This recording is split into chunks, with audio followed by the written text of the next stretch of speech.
Welcome to The Practical Intuitive, where each Monday at 2 p.m. Pacific, 5 Eastern, where host Robin Fritz explores mind, body, and spirit for the real world. Because we are all intuitives and healers, and we must all learn to love ourselves and live that love every day. Robin is a trained and certified intuitive and spiritual consultant and hypnotherapist with an international practice based in Seattle, Washington.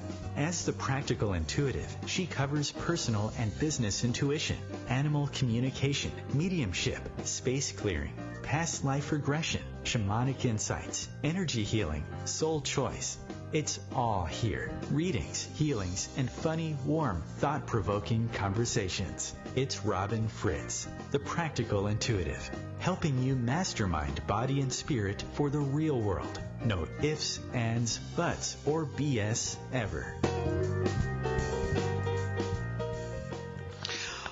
Welcome to the Practical Intuitive Mind, Body, Spirit for the Real World. It's Robin Fritz, and we're live here in Seattle, Washington. Sunny, cool day in December.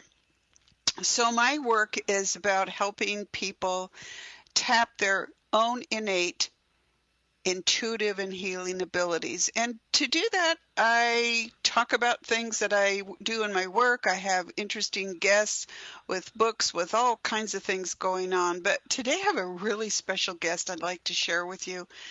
And we're talking about travel, but not just travel. We're talking about taking charge of our lives, where we're going on our spiritual journeys. And we'll get to that in a moment. But first, as we do each week, I'd like to start the show by helping you get grounded and balanced in the space with us with a crystal Fallon. Fallon is a citrine Lemurian quartz, and you can experience him during the show based on how your intuition works. So you could see pictures, feel him chat with you, feel his energy, or simply know that you're connected to it. But this is a way that we can all be connected, whether you're listening live or in the archives. An opportunity for you to take time out of your day to explore where you're going in the world and how you're going to get there.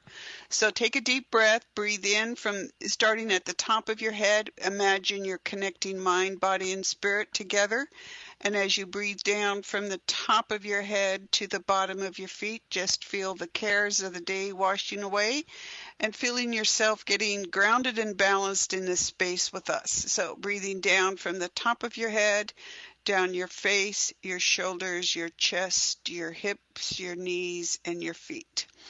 The top of your head to the bottom of your feet. Just take a deep breath, feel nice and grounded, and now as you breathe up, you can invite that healing energy in. The more energy you take in, the better your intuition works. Breathing up from your feet, past your knees, your hips, your chest, your shoulders, your face, and the top of your head. So I'm an intuitive and spiritual consultant and certified past life regression specialist. And that's not the only thing I do, right? We're all out there doing stuff, having fun, enjoying our lives, taking charge. This morning on Facebook, we were talking about taking a chance on ourselves, believing that we can do something. And I hope you're as inspired today by my guest as I was when I ran across her in October. My special guest today is Rebecca Gummere, and I ran across Rebecca at the Daily Beast in October, an article that she wrote for the Daily Beast called What My Year of Solo Travel at 64 Taught Me. And it was a fun article. We're going to talk about it today. But Rebecca is a blogger and a writer, and she's writing a memoir called Chasing Light. And really, you know, what we're talking about is taking charge of our lives here. And it's interesting because Rebecca decided that she wanted to explore, and she bought an RV and set out, as she said, to see the United States accompanied by 2 dogs and not enough books. But as I read about her and read her article and thought about it, it's like, She's teaching us about resilience, about adventure, about practical spirituality, about really living life full out. And the interesting thing is, Rebecca, as a woman, set out and did this on her own, right? And I find it really interesting. Several years ago, I was interviewed by a local magazine because they were so astonished that a woman would travel by herself. And I love to do that. I mean, it's a great way to meet people. And I remember being in London and sitting in Kensington Park for a couple hours one sunny afternoon, and people would just wander by and they'd go like, "Who are you? What are you doing here by yourself?" And you'd have the most amazing conversations. You would really find out about what people in different parts of the world are doing. And we're finding out that they're just a lot like us. So let's talk about that, about spiritual journeys, about physical journeys, and welcome my special guest, Rebecca Gummere. Rebecca, hi. Thanks for joining me today. Hi, Robin. Thank you so much for the invitation. I'm really Yeah, excited. I'm thrilled for you to be here, and I know Rebecca lives back in the southeast United States where they've been snowed under Oh my in the gosh. last day. So enough of an adventure right at home, right, Rebecca? Seriously. No kidding. I, So tell people a little bit about yourself. Let's just get them grounded with who you are and what you're up to. okay. Well, right now I am living in the mountains of North Carolina. I've been here for about 15 years. I worked for a number of years for our county's domestic violence rape crisis center. I was there for Oh, 7 years. And before that, for 14 years, I served as an ordained Lutheran pastor. And it was right after my mom died. My dad died and then my mom died. And, being Right. orphaned at the age of 63 it's just an odd transition. I took some time off. At what age? 63? I was 63 when So Wow, my okay. parents, lived a long, beautiful life. Each You're of them, lucky. and I'm really fortunate, really fortunate. And those last years were hard, watching the slow slide. Exactly. I was there too, right. So many of us in our age group now are accompanying our older parents, and I wouldn't trade it for anything. And also it was hard. And so, True, right. just taking some time after my mom died and did some overseas travel, visited some friends, and wanted to really devote full time to my writing. I told myself I literally would buy myself 3 years took out of savings and to get myself established with my writing career. And so was able to do that, to get some publications and to do some travel. And so it had come That's awesome. around to, I'm very fortunate I was able to do that. And so the shift I think came, I've been a restless soul pretty much as long as I can remember, and traveled a lot with my parents early on. So, Right. so the summer came around again, and I got that itch to take another trip. But it was also during it was 2016, and it seemed I was having the feeling that I didn't even know my own country. Do you know what I'm saying? Exactly. It's like Right. the political scene was fraught There's with a a huge lot of upheaval for everyone conflict. here. Yeah. And so I thought, well, maybe I'll do a trip around my own country, places I haven't been. I've flown across the country, but I'd never been to the Southwest, and It's a big place. it's a really big place. So that I knew I was going to make a big trip, and I didn't know it was going to be this big. Right. It's like, okay, I'll drive to Florida from North Carolina. Nope, not enough. Well, I think it was literally one of those things where I woke up in the morning. it was in July, and I woke up, your eyes fly open, and I thought, I'm going to make a journey. Right. And I've really sort of always wanted, I've been charmed by little caravans and small vehicles where you can live in them and travel. That just lights my fire. And so I'd long been thinking about that anyway, but I didn't know at the time that I was just going to follow this thread and rent my house to friends for a year and buy an RV and just take off. But I kind of moved forward knowing that whatever the next step I took was going to be the right one, if that makes sense. Right. And that's, I think, one of the things that will, exactly, that appeal to listeners. The shows here at OMTimes appeal to people who are seeking. And you're seeking, you were looking for something there. Yeah. And I think what inspired me about your article was you were also very precise about it. I mean, you didn't just decide I'm going to get an RV and go and leave the next day. You were very practical about it. And that's what I find a lot of people who are searching spiritually are thinking, well, everything's just going to be taken care of automatically. Yeah. And you're not like that. I mean, you had a goal and you had a method of looking for it. Yeah. And I'll tell you, because I scared myself a little with this, when I started saying out loud, I'm going to take off for, 9 months or a year, and I'm going to buy an RV and I'm going to take my dogs and do it. And that scared me a little. Right. So I really thought it was important to do my homework and to know what I was doing.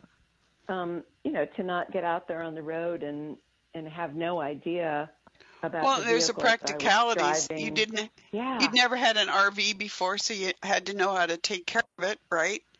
Yeah. You're on the road with your animals, so you need to, that's one of the things that impressed me, Rebecca, and just, address that briefly, is that we may be seeking, we may be, the modern version of, the loopy Don Quixote, but we're looking for something, but that doesn't mean you can't plan it out and make it make sense so that the journey isn't one of mistakes that you could have figured out before you left, that you can actually devote yourself to learning while you're on the journey.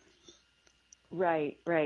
And early on, I gave the journey the name of Chasing Light because I knew I wanted to write about it, but I also felt like I wanted to set an intention. I just felt like I'd been in some dark places. My years, especially working at the Domestic Violence Rape Crisis Center, that was hard, sad work. And I felt along the way, just for many years, that I bit by bit been more and more depleted and had really, I'd lost my faith.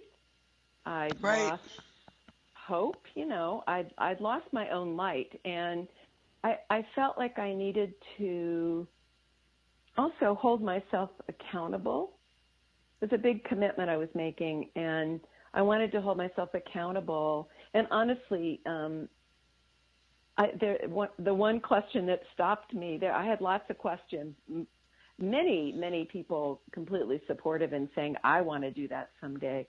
And I remember one friend saying, I hope you find what you're looking for. And I know that was a good wish.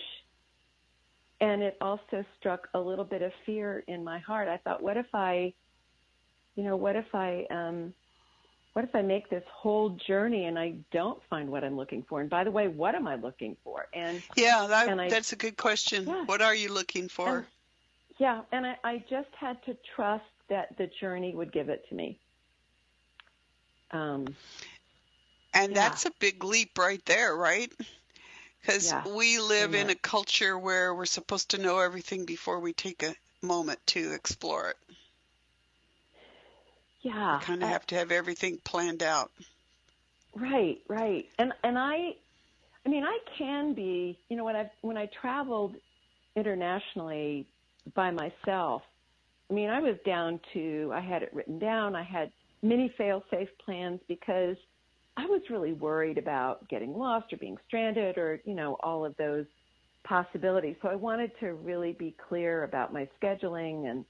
But this time I loved the freedom, and really it harkened me back to when I was a kid and I would toss a sandwich in my little knapsack and call my dog, and we'd go out tromping in the fields. And in my mind, I would be wandering far. Right. I did the same thing. Right. Yeah. So it was really that sort of sensation. Yeah. Hang on. We'll be right back after the break. Okay.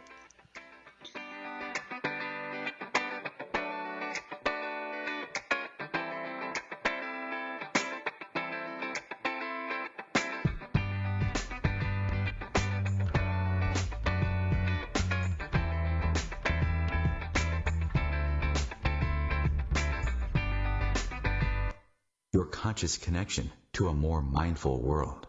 OMTimes Radio. IOM-FM. OMTimes Magazine is one of the leading online content providers of positivity, wellness, and personal empowerment. A philanthropic organization. Their net proceeds are funneled to support worldwide charity initiatives via Humanity Healing International. Through their commitment to creating community and providing conscious content, they aspire to uplift humanity on a global scale. OMTimes, co-creating a more conscious lifestyle. Hello, I'm Lisa Berry. Join me every Monday at 1 p.m. Eastern Time for Light on Living, a chance to see new, hear different, and feel more as I shine the spotlight on all the ways to lighten the load of life's challenges. Light on Living is your link to that new way you're looking for, that new understanding that will enhance your life, and that positive connection that will support your growth. So join me and you'll gain insight and start to see things in a new way that motivates you. Hi, this is New Age Grammy winner Paul Avgerinos. Thanks for listening to OMTimes Radio, and please support my peaceful healing music with a purchase at iTunes, Amazon, or wherever you shop for fine music. Just put my name into the search engine, Paul Avgerinos. A, V like Victor, G like George, E-R-I-N-O-S. You can also visit me at roundskymusic.com. Thanks for listening, and I'm wishing you the brightest of blessings.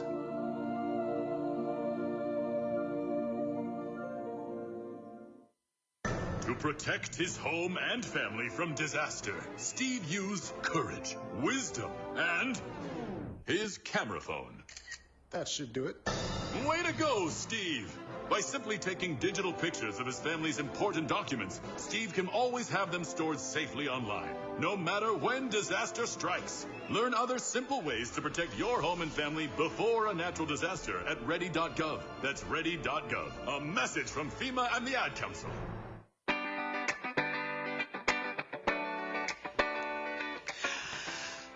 Welcome back to the Practical Intuitive Mind, Body, Spirit for the Real World. It's Robin Fritz, and my special guest today is Rebecca Gummere. Rebecca set out in 2016 to travel the U.S. with her two dogs in an RV, but she was looking for some other things too. Rebecca's a writer, a traveler, a blogger, and I love it. She calls herself a professional wanderer. I love that, Rebecca. So I'm happy to welcome Rebecca back. And I also want to say that the show is open for people who want to call in and chat with Rebecca today. And on days when I don't have guests, I take intuitive calls, but today if you'd like to call in and chat with Rebecca, please do so. The number is 202-570-7057. But Rebecca, last night, just by coincidence, I was at a birthday dinner for a friend and had a landmark birthday, and she's like, everybody come and tell me what's on your bucket list. What do you want to do? What do you want to go? Or what kind of activity are you interested in? Or do you want to go somewhere? So it actually made me stop and think, because I hadn't really thought about it as, what would I do next, or that sort of idea, and yet you set out to do it. And I love in your article, your first point as your so-called 10-item guide was, I can do it. And then quoting John Steinbeck saying, you don't take a journey takes you. Right. And that's kind of what you did, right? I did. Yep. And I was excited just to see places I hadn't seen. But the other thing was that I knew I was going to visit. There were some touch points. I needed to go some places where I'd been before with family members, or places that held memories, and sort of release them, because I knew that this was like some kind of saying goodbye to your parents. Yeah. In some ways, I and understand also that. saying goodbye to that, to a certain period of my life too. I think being a baby boomer in my 60s, I don't know about other baby boomers, but for me, all of a sudden I'm thinking, oh Lord, I'm in my 60s. That sort of changes my outlook. You realize that you're not around forever, and so the idea of thinking about aging in the next stage of my life. So I did know this was a kind of transition. I just sort of blindly walked into it, but knew it was like getting in a raft on a stream or in the vehicle and going with the flow. So I was very excited to go places and release, but also to see places I'd never seen. And well, what were some of those places? Yeah, well, that you'd never seen. That I knew I wanted to go to Marfa, Texas. That is. And what is there? It's a really little town in the middle of nowhere, and what's there is an art installation by a New York artist who fell in love with the landscape and the lighting, and spent several years doing sculpture installations, and now it's become a sort of art mecca. So I think I've heard of that. Yeah. Okay. Yeah. There, if you want to know more about it, and anybody listening, if you go to NPR, and or you can Google too, but NPR had a story about Marfa, and that's where I heard of it. And just in listening to it, the main thing I thought, because I'm really not an art buff, I like art, but I probably wouldn't drive there to see the art installation. I went for the light. Right. The lighting there apparently is so amazing that artists from all over come, and the clouds. I mean, it's at 5,000 feet. The high desert is amazing because you don't know, because it's pretty flat, but you just keep climbing up and up and up. Right. So that the clouds kind of sit down low, and in the distance they're mountains, and I mean, it felt like another planet. It's really extraordinary, and I love it. They're beautiful. Yeah, those are interesting things. Last night, somebody put up on screen a place in Finland where you can go, and they're igloos that are glass, and they're lit up, right? So they show a picture of them at night lit up, but you can lie in bed and just wait for the aurora borealis, right? Awesome. How wonderful would that be? It's just like the whole place is glass. I mean, obviously you're not going to, do anything in there besides look. Right. Just, oh my God, you're talking about light. You reminded me of that. It's just, the world is really extraordinary. And I think we limit ourselves by sticking in one place. I mean, I know that for hundreds of years, people never got more than a few miles beyond their little villages. But I think that's what we're missing now in the world, is that connection that we can make on Google, Facebook, the radio show. You've got people coming in from all over the world.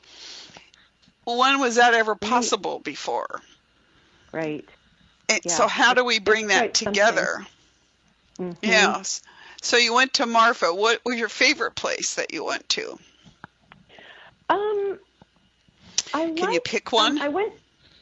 It's pretty hard to pick one. I liked Mount Shasta a lot. That's in Northern California. Right. Mm-hmm. Because that mountain is something else.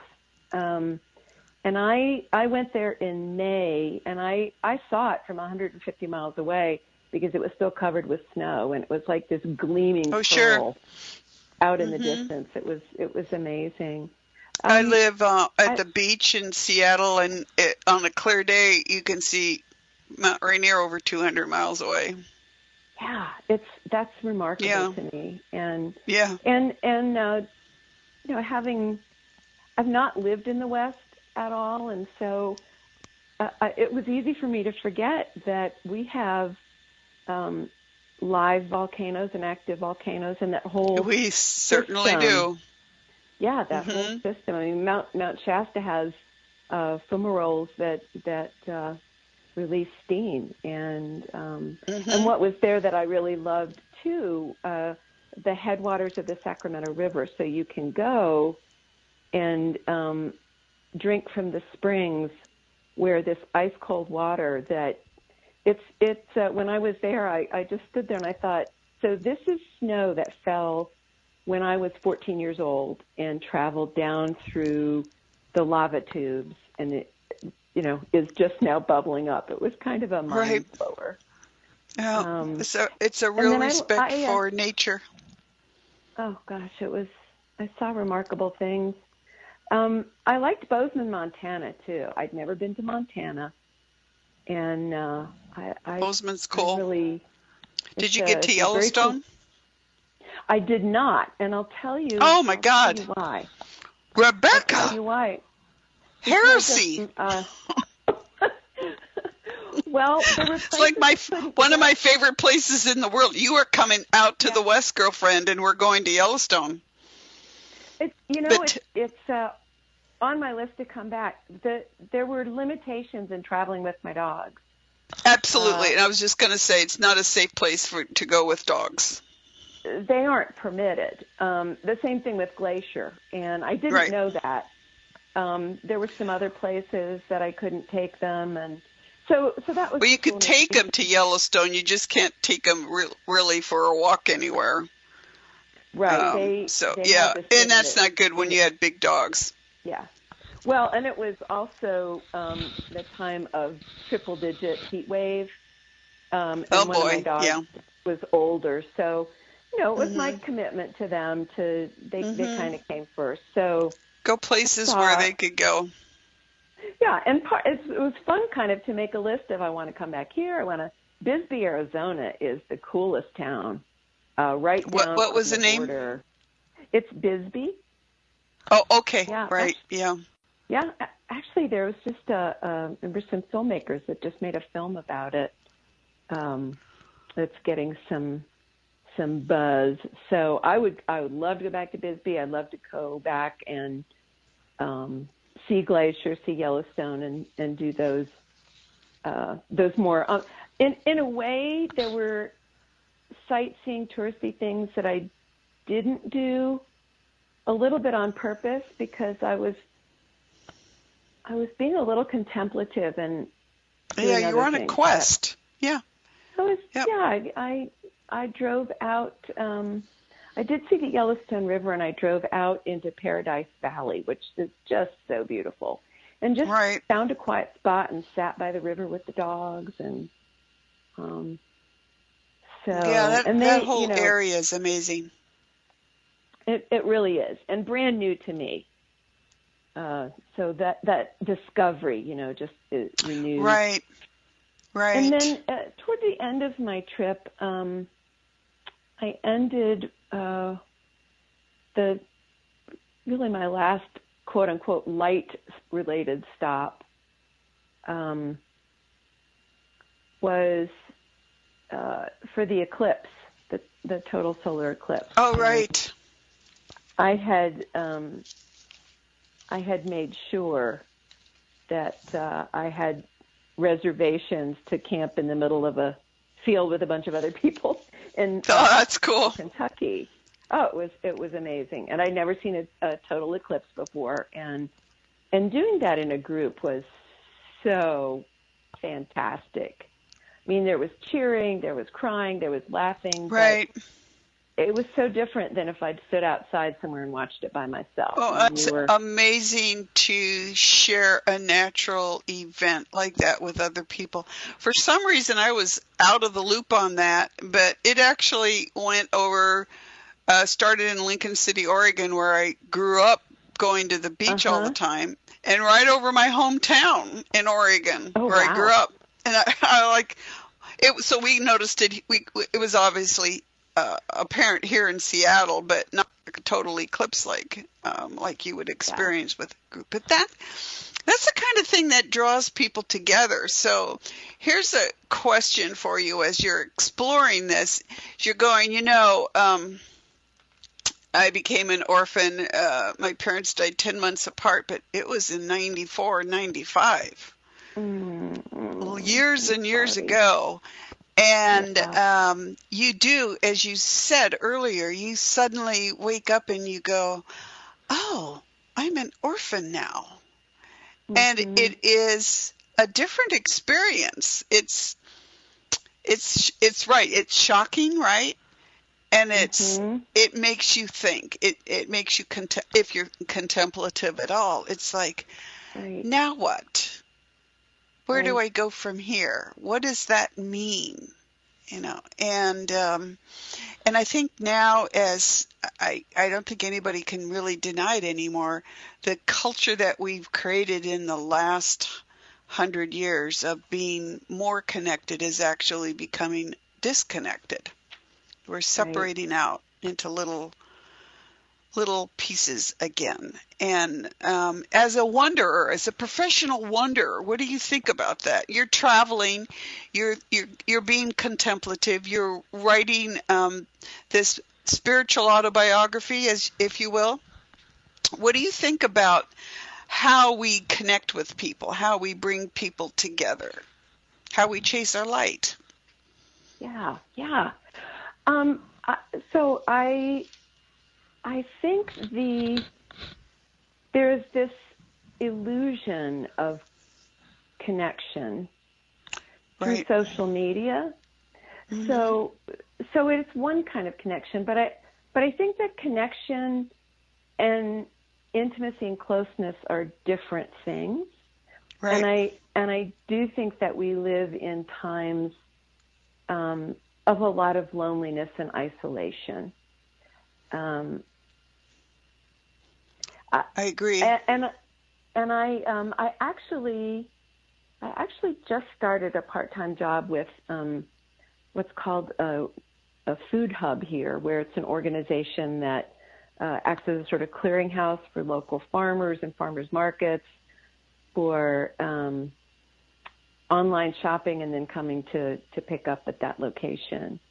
And part of the reason I wanted to work with this group is because I'm noticing in our small town, and you have a small town, it's a little bit of a working laboratory.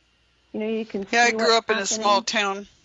When it's small enough. And so what's happening here is that there's community being formed around food production, around restaurants, around eating, around providing for people who are food insecure and having that be a priority for what we're about in this town. And so I'm interested as a wanderer and noticing where community forms. And it seems to form around creativity and art and people on similar journeys. I met travelers who were also on their own quixotic quest. Right. And our searching was different. What we were looking for was different. But the fact, you said earlier, we're all seeking. The fact that we were on that journey and putting one foot in front of the other made us friends pretty quickly. Right. Connection. There's something there in the shared experience. Yeah. And connection that has to do with those deeper questions about, I think, the human experience, if that makes sense. It does make sense. That And I think any question we have about the human experience is really a spiritual question. So it's the deeper stuff that we're looking for. Exactly. And Happening. how are people going to find that these days? So I know one of the questions that my audience would have for you, Rebecca, is, okay, you took your dogs, not enough books, as you said, in your RV, and you met new people every couple days or so, traveling around the country. What would you say to people about searching for themselves? Oh, we got a break. Hang on. We'll be back after the break. It gives you a minute to think about that. Okay.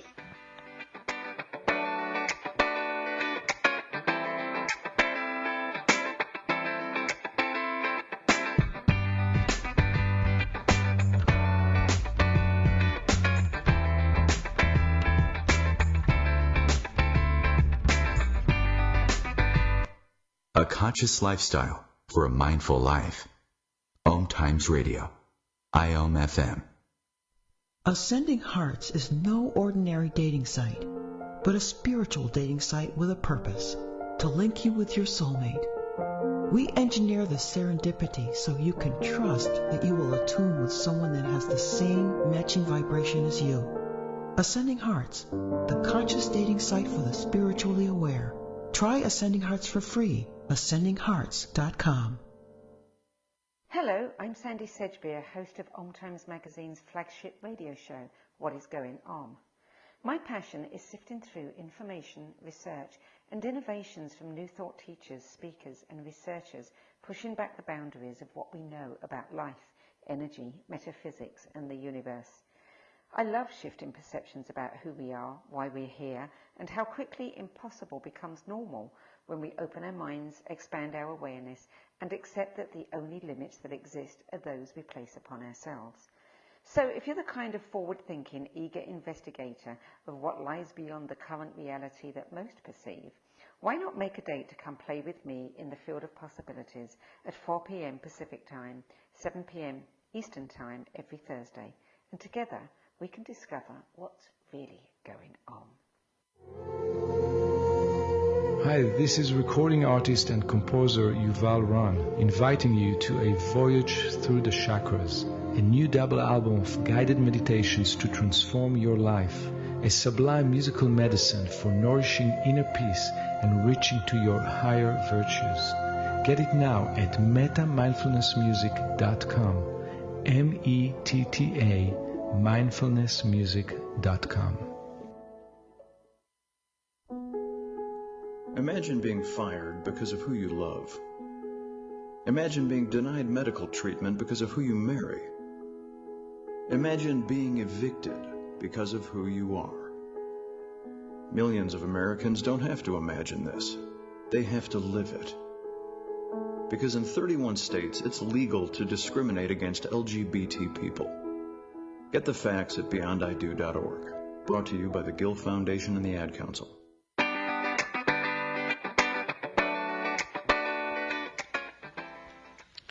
Welcome back to the Practical Intuitive Mind, Body, Spirit for the Real World. It's Robin Fritz, and my special guest today is Rebecca Gummere.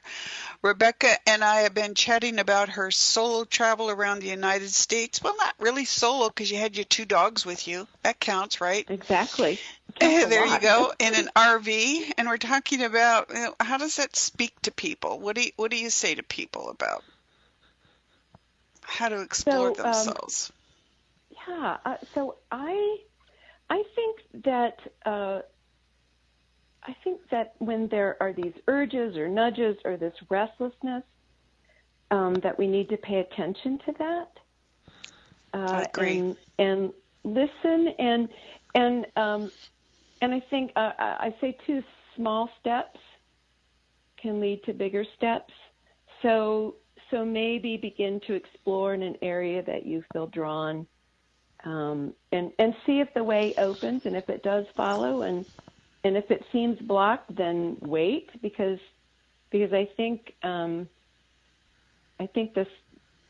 our inner life, our soul is an insistent thing, and it will keep speaking to us. And I was thinking a little bit more about the John Steinbeck quote that we don't take a journey, a journey takes us. Right. And I also think a journey chooses us too. That's possible. And it doesn't have to be a physical journey. Mine was ostensibly, but the real journey took place inside. The real journey of finding my way back home in the new sense of that word for me, what that would mean. Right. Was not as an orphan in the world now. Yeah, and it wasn't necessarily a journey in miles, or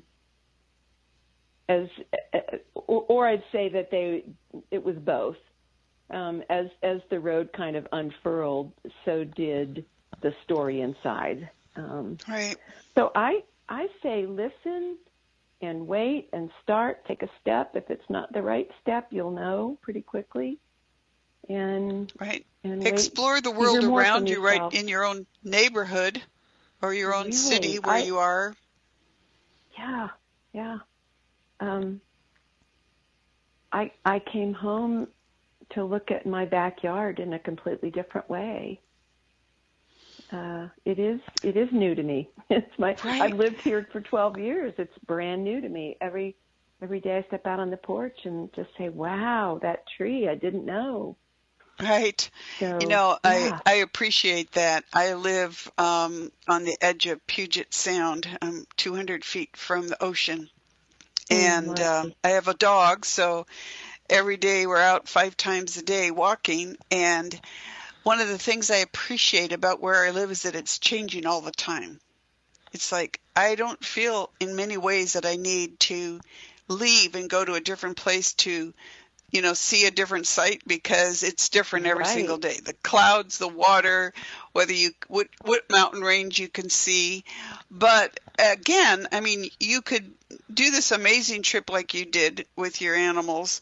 You can walk out your door and see a tree or the ocean and recognize how it's different in that moment. The light on it, the time of year, or just your reaction to it, right? Right. So, and how does that tie into you to how are you doing your book now, Chasing Light? How is that how is your trip informing that? I mean, it's really the story of your journey, right? But there's more, there's a deeper level to it. Right. So I took good notes along the way, and I did keep a travel blog. And that's helping me remember those side trips my mind took, which were an important part of the journey.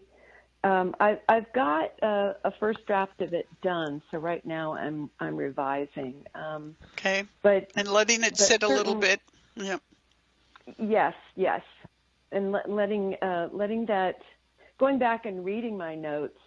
Gosh, those were 2016, 2017 notes, and in many ways that was a different me on that trip before I rounded the bend in Washington State and came back. So what do you think is different about you now that would resonate with our listeners? I reclaimed my joy. Oh, awesome. I didn't know that I had let so much of my own joy and playfulness and just curiosity atrophy. I think I had just pulled into myself and sort of tended the home fires and the small crises that were happening. Well, you had a very demanding job that's very draining. You're dealing with crises all the time. Right. Then losing your parents, that's a time-consuming and draining process. So, I think that's good. Yeah. So I initially set out thinking I'd lost my faith. I was looking for God, looking for spirit, I found out really I'd lost myself and lost my own light. And so along the way, just the beauty of the landscape and the wonderful people that I met and the lovely people who followed me, who joined subscribed to the blog, but sent me notes of encouragement and support and just, love notes. It was a beautiful thing. And so to be able to come back home to myself in a way I didn't know that I needed to, it was a wonderful journey. That's pretty profound, really, because, we get so busy in our daily lives that we don't stop to think about where we really are in our lives. Right. I think I didn't know I was so numb to just being alive in the world. Right. And I had to go out, maybe a little bit like I did as a kid. And I had to go out and find it. Go be in the middle, stand in the redwood forest and look at those trees and weep. I mean, just weep. Exactly. Right. They were just magnificent, and I had no idea. I'd never seen a tree that magnificent. Yeah. And then a whole forest of them, and I was reduced to tears and and that's glad a connection. of it. Yes. Yeah. Yeah, that's a real connection there.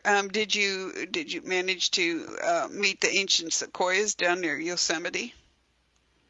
I was at Humboldt Woods. I didn't get down to Yosemite. Okay. I was at Humboldt Woods and stayed at the state park there and drove along the Avenue of the Giants and right. So you saw a lot. So here's one question for you, and we're getting close to the end of our hour, but one of the things now that I noticed as I was reading your article last October was you had these wonderful 10-item guides for people, but one of the things, I'm out there teaching people how to use their intuition. How to know that, intuition, healing abilities, they aren't gifts, they're part of us. They're part of what happens when you take a body, when your soul takes a body. So I was struck by one of your points. You said, it's okay to trust my instincts. And I was like, she's talking about her intuition. She's talking about paying attention, right? And that part of your goal was to reclaim your sense of safety in the world. Yes, yes. And so I want to hold you up to our listeners as an example of someone who, you don't have to worry about the words. You're someone who stepped into it and you could look at that and go, okay, if I don't feel good here, I'm not going to ask myself why I don't feel good here. I'm just going to leave because I need to be safe. Right. And that's a fundamental thing that we've cut ourselves off from. We have a series of great guests on my show, and they're trying to, quantify intuition and spirituality with science. And I'm like, is it okay for them to be separate? Because they've always been separate. Let's just talk about the practicalities that you are using your intuition every day. But here you actually made a point of saying, hey, trust your instincts. They're good. Right. Right. So just address that a little bit, because I try to tell people, yes, it's okay. It's okay. It's like, if you don't feel good about walking down that alley at night, for goodness sake, don't do it. Yeah, I think that, I think you're right. We've been cut off from that, or it doesn't seem logical, or whatever side of the brain that one should be operating out of. I don't know. It took me a number of years to learn it. I had to learn the hard way. Right. But to know that after the fact, to say, darn it, I knew that wasn't the right thing to do. Why didn't I trust my gut? Right. Why didn't I just trust my own inner wisdom? So I finally learned, and in pretty much any situation, if I get that sense, my gut says, then I don't. Exactly. And I don't I don't have anybody to apologize. I was just going to say, and you don't learned. Apologize for it. It is not negotiable. You just do what you need to do. Yeah. So, Rebecca, your story is inspiring. Tell people about how to find you, how to sign up for your blog, and how to keep in touch with Rebecca Gummere. I would love for people to do that, and I hope I've made it as simple as possible. If you go to RebeccaGummere.com, and it's RebeccaGummere.com. That's my website, and you can find pretty much at the top, it'll say Chasing Light blog. There's also some information if you want to know more about me and where I come from, etc. But you can subscribe pretty easily to the blog. I tend to update right now about once a month. So I like to tell people that so that they don't feel like their inbox will be swamped, every week with new material. About once a month is about how often I'm updating at this point. So you can go there. You can sign up for her newsletter. Now, is a link to the Daily Beast article on there? It is, yeah. Okay, because I want to end with one thing, Rebecca. First, how thrilled I was to find this amazing article and this very vivid personality just leaping out online there at the Daily Beast. So I love that, and I love that I just emailed you out of the blue and said, "Can you please come on my radio show?" And you're like, "Sure, I'm up for an adventure." Yeah. But but here's the thing that I want people to leave with is, you can do it. You can do whatever you want to do. It's like, take a chance on yourself. And the last thing that you said, the last point in your article, slowing down is a gift you can give yourself.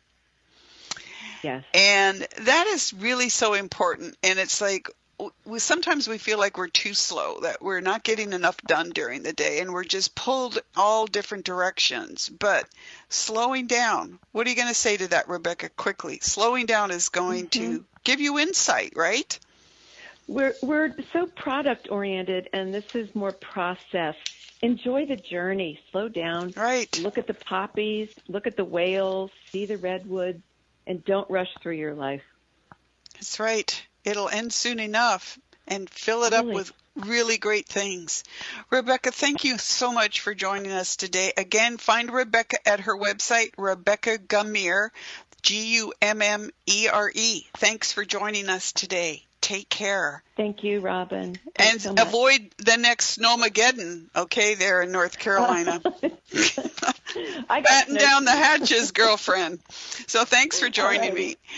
And I want to thank everyone for joining us today. It's such a delight to me to run across amazing people that I can share here with the community.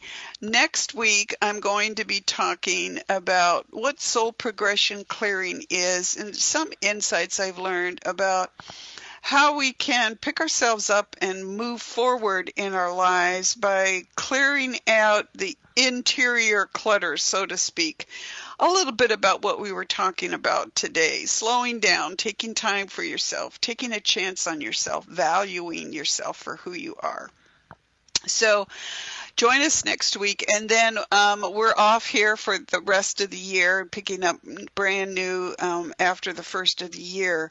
But also, you can find me at my website, robinfritz.com. That's ROBYNFRITZ.com. I offer personal and business intuition, mediumship, talking to your deceased human and animal beloveds, space clearing, past life regression, soul regression, soul progression clearing, energy healing, all to help you help yourself be your best self. So cross your hands on your heart, take a deep breath, breathe in all that healthy energy, get yourself grounded and balanced after this excellent hour with my special guest and the connection to Fallon. And we will see you next week. Thank you for joining us. Take care.